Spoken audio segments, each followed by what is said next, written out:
कहानी ताकि आपको मजा आए, आप मेरी बात को समझ सको। एक गांव में एक गांव था, छोटा सा, बहुत छोटा सा गांव, बहुत कम सी जनसंख्या थी वहां की।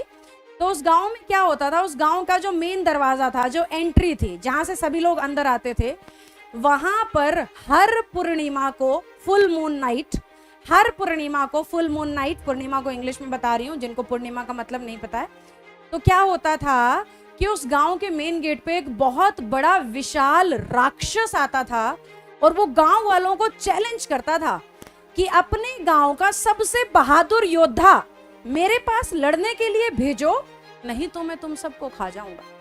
तो गांव वालों की मजबूरी थी और हर पूर्णमासी को, हर फुल मून नाइट को वो एक अपने गांव का योद्धा उस राक्षस के पास भेजते थे।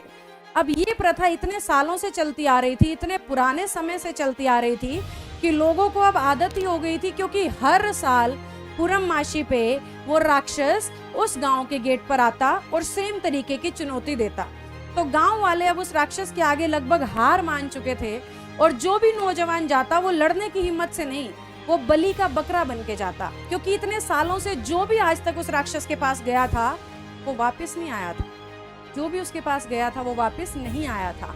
तो बहुत सालों से क्योंकि ये चलता आ रहा था तो लोगों ने अपने मन को समझा लिया, अपनी हार मान ली। और जब इंसान अपने मन में हार मान जाता है ना बेटा, तो उसको रियलिटी में जिताना बड़ा मुश्किल हो जाता है।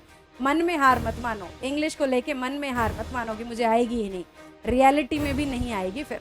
तो ऐसे ही उन गांव वालों ने मन में हार मान ली और जो भी योद्धा, जो भी बलि, जो भी मतलब बलि का बकरा ही कहेंगे अब उसको, जो भी पूरा हिम्मत करके नहीं जाता था, वो अपने मन को मार के जाता था कि ये तेरा जीवन का आखिरी दिन है, वो राक्षस तुझे खा जाएगा।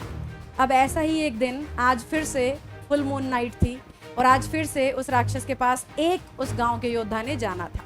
और जैसे ही वो गांव के गेट पे भीड़ लगी हुई थी, चर्चा चल रही थी, वो योद्धा आगे बढ़ के जाने लग रहा था, उस गांव का बहादुर लड़का।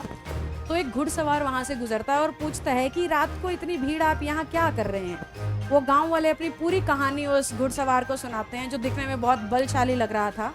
उस घुड़सवार को अपनी पूरी कहानी सुनाते हैं और वो घुड़सवार उनको कहता है कि क्या आज इस लड़के की जगह मैं चला जाऊं उस राक्षस के पास। गांव वाले बड़ी हैरानी से कहते हैं, क्या आप जाना चाहते हो? बोलता है, हाँ मैं जाना चाहता हूँ, आपकी कहानी सुन के मैं उस राक्षस को देखना चाहता हूँ, मिलना चाहता हूँ, मैं अपने आप को बहुत बड़ा बलशाली मानता हूँ, तो देखें उस राक्षस में ज़्यादा ताकत है या मुझ में। तो गांव वालों ने हैरानी से कहा, ठीक है आप जाना चाहते हैं तो चले जाइए।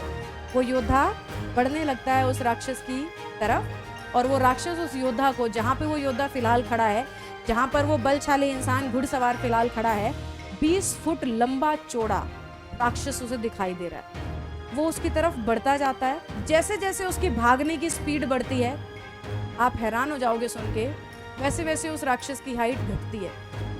वो लगभग आधी दूरी जैसे ही तय कर लेता है तो 20 फुट का राक्षस 10 फुट का रह जाता है।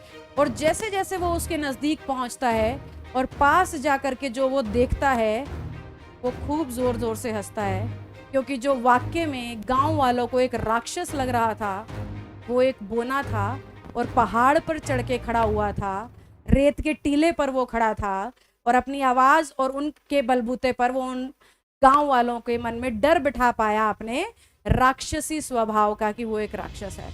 और उस बहादुर घुड़सवार ने एक ही तलवार के वार से उस बोने का सर धड़ से अलग कर दिया और विजयी होकर वापस वो गांव में पहुंचा। तो ये कहानी ने आपको क्या सिखाया? वो ड्यू का है ना, डर के आगे जीत है। अगर वो योद्धा भी बलि का बकरा बन के जाता तो मर ही जाता, मौत के घाट ही उतरता।